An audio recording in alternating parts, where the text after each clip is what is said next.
Buenos días, bienvenidos a nuestra segunda parte de esta clase grabada, ya nuestra tercera clase de la materia Teoría de Economía. Como les mencionaba en la primera parte grabada, en esta clase de hoy, lo dividimos en dos partes. En la primera parte ya vimos la referencia de qué es micro y macroeconomía. Hablamos de sus variables que tiene cada una de ellas y cómo se relacionan entre una y otra. En resumen, lo mencionamos, la microeconomía se refiere a estos agentes económicos individuales como las familias, nosotros como consumidores, las mismas empresas, ¿ok? Y la macroeconomía es el conjunto de cómo se interrelacionan entre todas ellas y no solo de todo el país, sino de los diferentes países a nivel internacional, ¿sale? El segundo tema que estaremos viendo hoy tiene que ver con las principales ramas de la economía, incluidas estas dos, la micro y la macroeconomía. También vamos a hablar acerca de la economía normativa y la economía positiva, que también platicábamos en la semana pasada, y otras ramas más que también estaremos revisando. Para eso, también igual, voy a mostrarles un video en donde viene ya de manera muy resumida todas estas principales ramas y que también pueden consultar en YouTube. La verdad es que tenemos un gran acervo de videos y de aportaciones de muchos autores. Ahí les voy a decir de qué manera lo pueden encontrar y que, bueno, va relacionado al tema del día de hoy. ¿Sale? Entonces, pues iniciamos ya esta segunda parte de la clase grabada del día de hoy, ya nuestra tercera clase que tenemos de la materia teoría económica y que con mucho gusto, después de ver toda esta información, recuerden, tenemos nuestro grupo de WhatsApp para que ahí me puedan escribir cualquier duda que tengan o para que vayan tomando notas de comentarios específicos que quieran que platiquemos en nuestra sesión en vivo y que, bueno, pues sea mucho más fácil poder interactuar con todos ustedes. ¿Sale? Bueno, pues empezamos. En primera instancia voy a ponerles este video, como les mencionaba, se encuentra en YouTube y lo van a poder encontrar tal cual, ¿no? Las principales ramas de la economía. Voy a proyectar poniendo el sonido para que también puedan escuchar. Y listo. Bueno, aquí está este video también. Así se llama. Las principales ramas de la economía, tal cual lo van a encontrar. El autor es Felipe Delgado. La verdad es que trae muy buena aportación. Y como les mencionaba, vamos a ver el video y después regresamos para que también veamos ya este resumen dentro del portal que tenemos de VC y toda la información que ya van a poder también tener disponible ustedes. Entonces, vamos a empezar. Hola, yo soy Felipe y en este video conoceremos las diferentes ramas de la economía de una forma muy sencilla y fácil de entender, porque esta es la sección de Economía para no economistas. Pero antes de iniciar te recuerdo que si quieres ver más videos de este estilo, te suscribas al canal y revises la lista de reproducción que estoy señalando. Bueno, recordemos que a grandes rasgos podemos definir a la economía como la ciencia social que estudia diferentes aspectos relacionados a la satisfacción de las necesidades humanas y a la eficiencia en el uso de los recursos. Si quieres saber de forma más detallada qué es la economía, te sugiero este video que estoy señalando. Pero para el fin de este video, esta definición nos sirve, porque ya nos da una idea de lo amplio que es este campo de estudio. Al ser tan amplio, obviamente se divide en diferentes ramas, con el fin de estructurar mejor el conocimiento que se construye, y en este video te presentaré las principales ramas de la economía. En primer lugar tenemos a la microeconomía, que es la rama que se encarga de estudiar el comportamiento económico de agentes individuales, como lo son los consumidores, las empresas, los trabajadores y los inversores, así como de los mercados.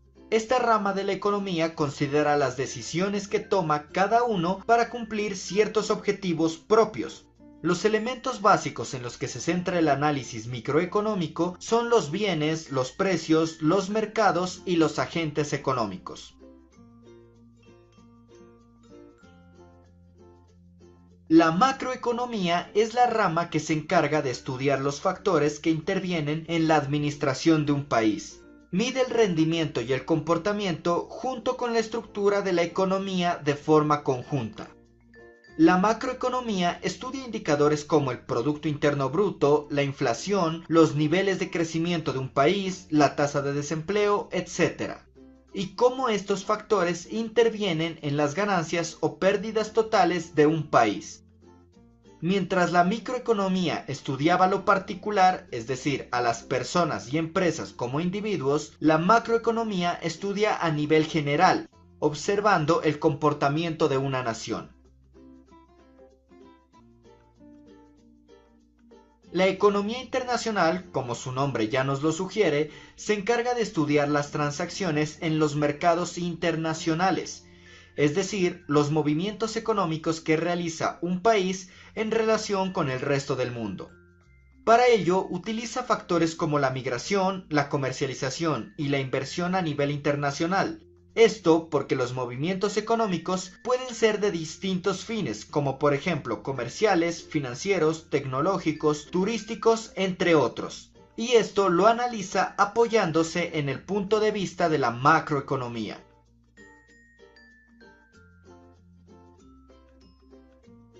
23,000 pesos mexicanos. Eso es lo que gana un analista de datos junior en México aproximadamente. La economía financiera trata de explicar Discúlpenme, los riesgos comerciales. y beneficios de una inversión incierta.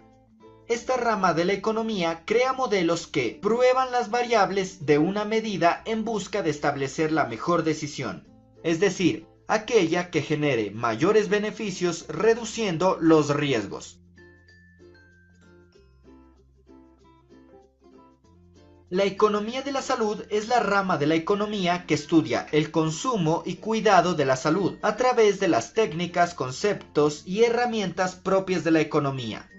Esta disciplina investiga, entre otros, la eficacia, efectividad, valor y comportamiento de los tratamientos y políticas de salud.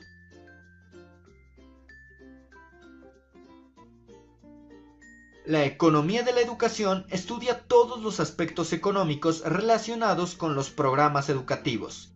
Dentro de ella destaca la gestión de la financiación y el suministro de la educación mediante varios esquemas y políticas educativas. La economía agraria, también conocida como economía agrícola, es la rama de la economía que estudia las posibilidades, la interacción y el mercado en la producción, distribución y consumo de alimentos de cultivo, o lo que es lo mismo el sector agropecuario. También se extiende hacia el campo ecológico y las políticas alimentarias.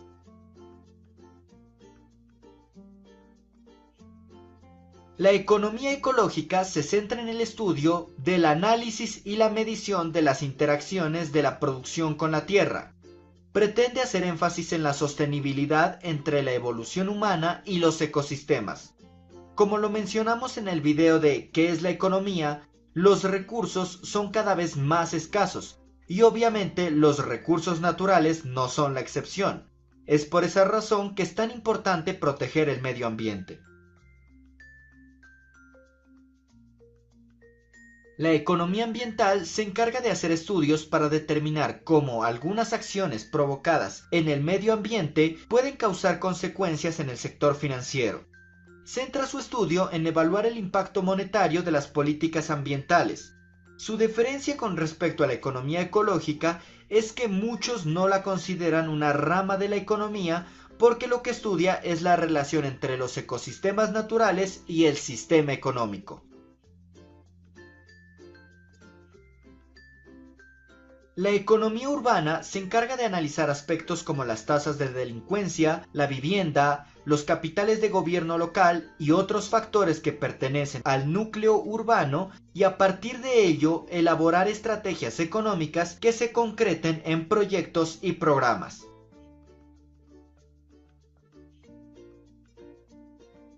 La economía positiva es la rama de la economía que se refiere a la descripción y explicación de los fenómenos económicos. Se centra en los hechos y las relaciones de causa y efecto del comportamiento e incluye el desarrollo y la prueba de teorías de la economía. La economía normativa es la rama de la economía que engloba el conjunto de normas que rigen la forma de comprar, vender y comercializar.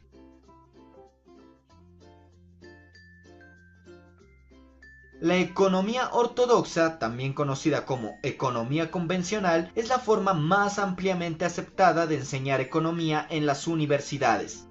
Esta rama de la economía identifica a esta ciencia como una ciencia exacta, racionalizando el comportamiento de las personas y el curso de acción a emprender con resultados previsibles, y definiéndose en términos de racionalidad, individualismo y equilibrio.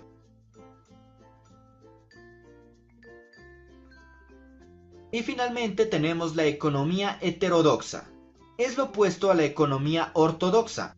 Esta se refiere a las escuelas de pensamiento económico que se encuentran fuera de la economía ortodoxa. Para ella, la economía es la forma en que la sociedad se organiza para los procesos de producción, distribución y consumo de mercancías, distinguiendo a los individuos como actores que cooperan en el desarrollo de dichas actividades. Por esa razón, se define en términos de instituciones, historia y estructura social, y considera la economía como una ciencia social, donde el comportamiento de los actores se caracteriza por su imprevisibilidad y donde las interpretaciones son subjetivas. Y bueno, esas son las principales ramas de la economía. Como podemos... Listo, muy bien. Bueno, como se habrán dado cuenta, hay muchas ramas, ¿no? Aquí se dieron solamente las principales, que también vamos a estar revisando en el portal de VC, y que tenemos ahí ya cargada la información. Pero bueno, el punto clave de conocer cuáles son estas ramas de la economía es porque lo mencionaban en un principio ahí en el video y lo hemos platicado anteriormente. Es una ciencia social, ¿sí? Y que pues en verdad toca muchos aspectos, ¿no? A nivel global, y que por lo tanto necesita tener estas diferentes ramas para poder especificar estos temas económicos dentro de cada una de ellas, ¿no? Y ya vimos las principales, cuáles son, que es la micro y macroeconomía. Vimos también ya anteriormente la economía positiva y la normativa, y todas estas que van en función de algo que tenemos que tener muy claro. Recursos que tenemos a nivel mundial, pero esos recursos son limitados. Eso creo que es lo más fundamental. A veces, digo, yo sé que esa materia es una materia de economía, pero que también es importante entender que para que podamos mantener una economía saludable, una economía sustentable en los siguientes años, pues necesitamos tener claro que mientras tengamos recursos, que los cuidemos, esos recursos que son limitados, como la parte de naturaleza, ¿no? El tema de la contaminación, de la parte de este tema ambiental, que si no se cuida, pues bueno, tarde o temprano habrá consecuencias graves y que también van a impactar en la parte económica. Entonces, por eso es muy relevante desde ahorita tener muy claro todo esto. Pero bueno, desde nuestro lado como profesionistas, pues es importante tener conciencia de estos elementos que pues hoy son pues finitos, es cuantificable, saber que en algún momento no se puede renovar y que si no tenemos cuidado con esos elementos que tenemos, pues vamos a poder tener graves problemas, ¿no? Sobre todo para las próximas generaciones. Ahora, ya a manera de resumen, con base a lo que vimos ahorita en el video, ¿cuáles son las ramas de la economía? Lo que se menciona directamente es que son divisiones especializadas, porque le digo que este tema de economía es muy amplio. Son categorías que se clasifican los estudios económicos según los diferentes criterios. Las dos principales que ya hemos platicado y que veíamos en la primera parte grabada, ¿no? de nuestra clase del día de hoy, la micro y macroeconomía. De la microeconomía, pues hablamos acerca de los temas individuales como el consumidor, la teoría de la producción, que es a través de las empresas, ¿sí? Y cómo van en función de la oferta y la demanda, que son estos dos conceptos que les mencionaba. Oferta es todo lo que producen las empresas, la demanda es todo lo que los ciudadanos, los consumidores como nosotros, necesitamos, ¿no? Y por eso se demanda tal cual, ¿no? Para cubrir esas necesidades. Los tipos de mercado, ¿no? La teoría de juegos, entre otros. En el tema de macroeconomía, pues hablábamos hace ratito que Pues aquí hablamos de un todo en un país y de los diferentes países, la interacción que hay con cada uno de ellos. Quizás el ejemplo más común al agregado económico es el Producto Interno Bruto, siempre en tema económico lo vamos a estar escuchando. Cuando vemos las noticias, el periódico, el PIB es la referencia de qué tan productivo es un país, ¿sale? Porque les decía, aquí en el Producto Interno Bruto es de la cantidad de producción total que se tiene en un país, normalmente por cierto periodo, generalmente de un año. Y esto refleja el valor monetario de todos los bienes y servicios finales que se producen en un territorio. Es decir, les platicaba la semana pasada de hace muchos años, cuando yo estaba más pequeño, y veía cómo se producían los billetes y las monedas, ¿no? En el Banco de México. Y entonces me quedaba con la idea de por qué no producir más y más y más y la cantidad inmensa para que todos tengamos dinero. Pero así no funciona, ¿sale? La cantidad de dinero que hay en circulación va en función de la cantidad de producción que se tuvo en el país. ¿Para qué? Para que se hagan esas transacciones de compra-venta de productos y servicios. Entonces, es por eso que se tiene mucho control del flujo de efectivo que hay en circulación, ¿sale? En caso contrario, bueno, trae algunos problemas aquí que tienen impactos en inflaciones, ¿no? Y el alza de precios y muchas cosas de este tipo que ya hemos platicado. En cambio, en la microeconomía analizamos la producción de una empresa o de un individuo, ¿sale? Ya de manera interna. Lo que nosotros podemos ver en nuestro día a día, el dinero que percibimos por nuestro trabajo y cómo ese dinero nos alcanza para cubrir nuestras necesidades. Eso es la microeconomía.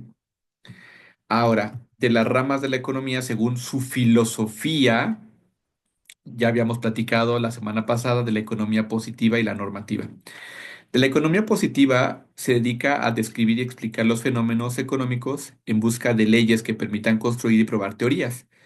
Esto dejando de lado los juicios de valor, es decir, no es una forma de pensar, ¿no? De creer que sea bueno o malo los comportamientos económicos dependiendo de la situación, sino más bien es que haya una medición. Ujú. Por ejemplo, cuando hablamos de economía positiva, nos referimos a este ejemplo de si hay una mayor demanda, ¿no? de productos y servicios por parte de una población, ¿qué tendría que existir en cuanto a la oferta? Pues una mayor oferta, ¿sale? Es decir, una mayor producción. Eso es algo que sí es medible. Ujú. Ahora, si baja la demanda, hay muy pocos consumidores que compran productos y servicios. ¿Qué pasa con la oferta? Pues tiene que disminuir. Ahora, ¿qué sucede si no disminuye la producción de las empresas y siguen manteniéndose al mismo nivel de producción? En la primera parte de la grabación hablaban acerca de una aportación que hizo John Maynard Keynes, ¿no? Algo que sucedió en 1929 y que se le conoce como la Gran Depresión. En ese entonces hubo una sobreproducción, no hubo una mayor demanda, esa producción se quedó ahí, estancada, no hubo un retorno de inversión por esa producción, los empresarios perdieron su dinero, incluso tuvieron que cerrar sus empresas, mucha gente, inversionistas se suicidaron porque de la noche a la mañana perdieron todo y por eso se llama la Gran Depresión. Entonces es un tema de economía positiva porque ya es sustentado, ¿sí? Es comprobado.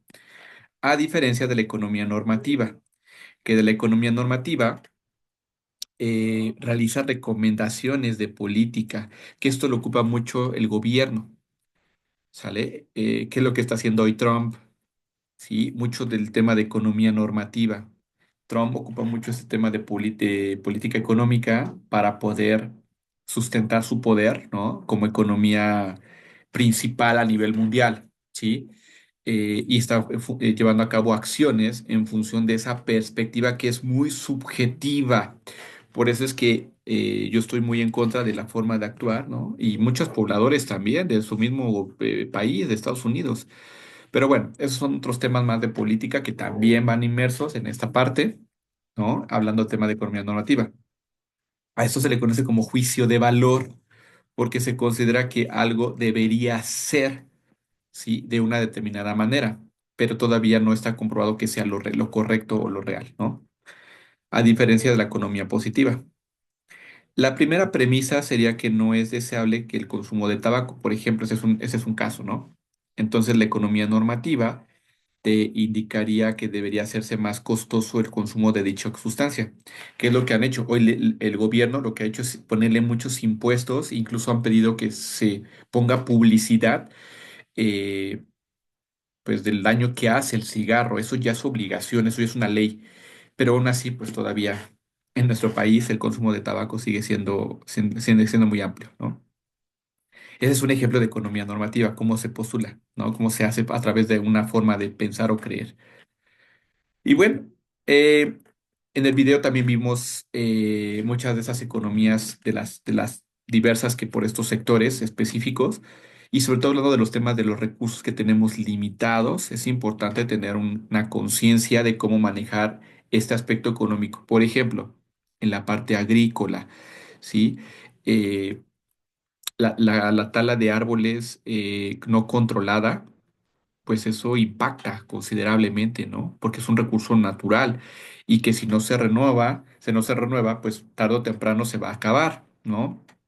Impacta otros temas ambientales, que es la economía igual ambiental, que a lo mejor, eh, pues hasta hace unos años no se tenía tanta conciencia de ello, pero hoy sí con el calentamiento global pues tiene que ver con todo este tema de una sobreexplotación de los recursos naturales, ¿sí? Una contaminación considerable al medio ambiente y por lo tanto, pues estas variaciones en el tema del clima que hoy tenemos, ¿no? Estos cambios climáticos tan bruscos y que de alguna manera afectan, ¿sale? Nuestro ambiente en general. La economía conductual, sí, que está enfocada a los comportamientos, estudia los factores psicológicos, sociales o cognitivos de las personas, que fíjense que en nuestro país, como les mencionaba, nuestra idiosincrasia no está mucho en función del ahorro, que es algo que tendríamos que hacer, fomentar, esto sí es algo de la política. Que tiene que ocupar mucho el gobierno para fomentar esto, ¿no? El cómo promover más la conciencia en nosotros como ciudadanos, el ser más eficientes con nuestro ingreso, ¿sí? Cómo lo podemos ocupar, cómo administrar muy bien nuestro dinero y de alguna manera para llegar a tener estos ahorros que nos permitan seguir generando más ganancias para nosotros, que es algo que no se tiene. ¿No? Eh, la economía de las empresas, aquí pues básicamente tiene que ver mucho con la parte de cómo tener la mayor cantidad de beneficios con el mínimo de recursos. Eso les permite a las empresas ser más competitivos porque al tener costos y gastos más bajos, les permite que cuando incrementen por el precio que van a dar, esa ganancia sea mucho mayor, ¿no? Economía de la información, esto que tiene que ver mucho con pues todo lo que tenemos hoy a la mano. Por ejemplo, en el INEGI, ¿por qué existe el INEGI en nuestro país? ¿Sale? Este instituto nos permite a todos los ciudadanos, a las mismas empresas, tener esta data, esta información que nos permite tener mucho mayor claridad de todas estas variables económicas que ya hemos platicado, ¿no? Para eso existe el INEGI.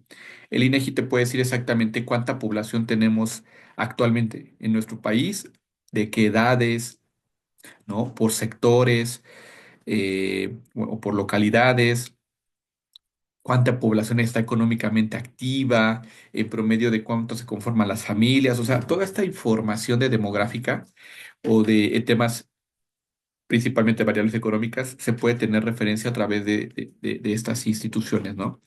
Que son por eso necesarias. Economía del bienestar, ¿no? Esta también que tiene que ver mucho con lo que hoy vemos en nuestro gobierno, que forma parte de la economía normativa, en donde hoy lo que ha hecho mucho Morena, ojo, yo no estoy a favor de ningún partido político, eso es independiente, pero bueno, pues para algunos partidos políticos esto, y para el mismo sector privado, esto es como derrochar o despilfarrar dinero al brindar, por ejemplo, becas, al dar a las personas que ya no son productivas dinero, ¿no? Para unos es bueno, para otros es malo, pero pues de alguna manera le ha servido mucho esta forma de gobernar para tener una mayor cantidad de votos a su favor, ¿no? Pero bueno, son temas más de política. No me quiero meter en esos temas porque son de amplia discusión, pero que sí tienen un impacto, ¿no? En tema de bienestar. Por eso incluso así le llaman, ¿no? Este modelo que trae el gobierno de Morena, ¿no? El bienestar. Y que lo han ocupado bien, ¿eh? O sea, en su estrategia de atraer más votantes, la verdad es que lo han hecho muy bien. Economía familiar. Esto también es parte porque, pues, como les mencionaba, puede ser que en una familia haya una, dos, tres personas que sean parte de ese ingreso que se tiene y que de ahí, pues, se pueden cubrir todas las necesidades. Pero, pues, cuando tenemos población más grande en una familia y es una sola persona la que eh, tiene el ingreso, se vuelve más complicado. De repente, por eso es importante identificar la población económicamente activa, los que ya pueden trabajar y que tendrán que estar trabajando. Ahora, si no hay trabajo porque hay falta de empresas que den trabajo a las familias, pues bueno, es otra cosa que también va a tener repercusiones. La economía financiera, de cómo, les decía, distribuimos nuestro dinero y que es parte de la microeconomía. La economía institucional, ¿sí?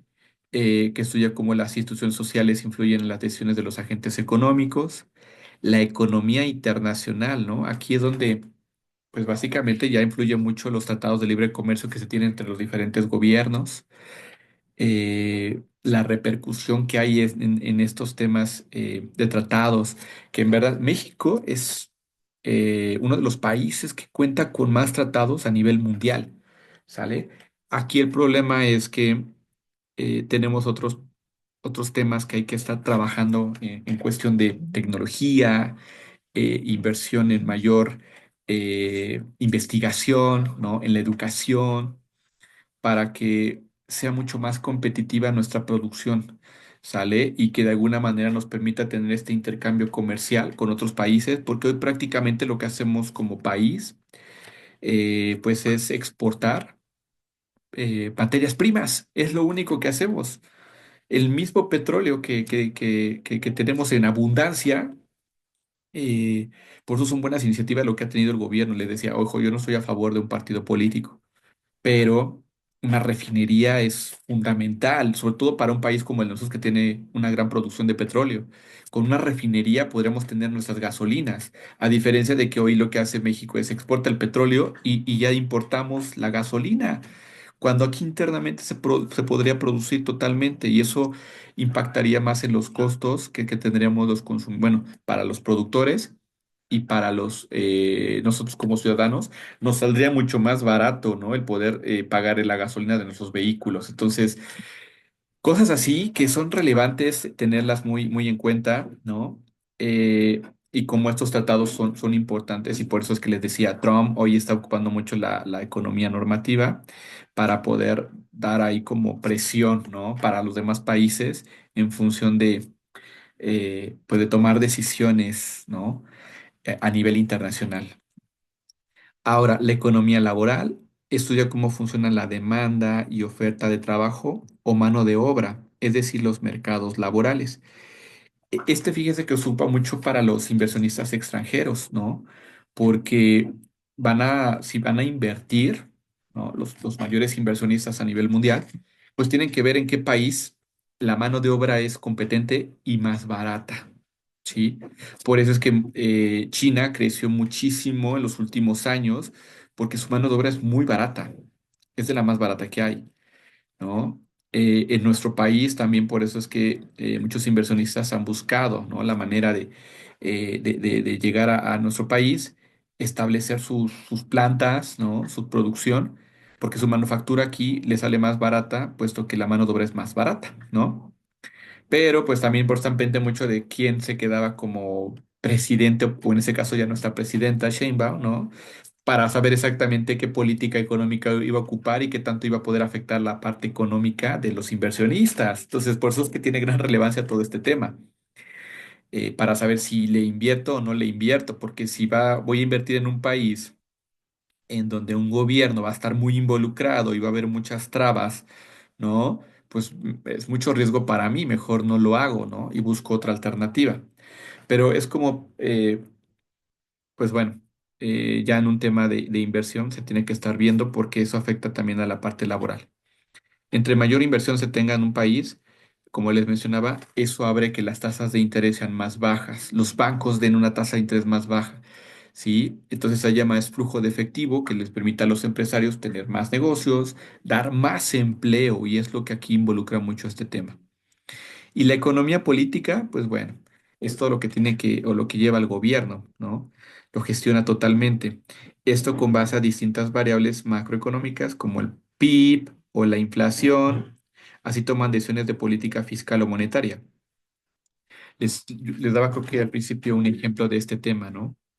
Hace algunos años hubo este problema en nuestro país en donde el huevo, ¿no? O la producción del huevo se vio afectada porque hubo la gripe aviar. Ahí ahorita no recuerdo dónde está este mayor concentrado, dónde fue este problema, si en Guadalajara, en Jalisco o en Querétaro, no me acuerdo. Pero hubo esta afectación en la producción de huevo. Entonces, como no había producción de huevo, ¿sale? ¿Qué sucedió? Pues se encareció tanto el huevo, pero no solo el huevo, porque muchos productos como el pan lleva huevo.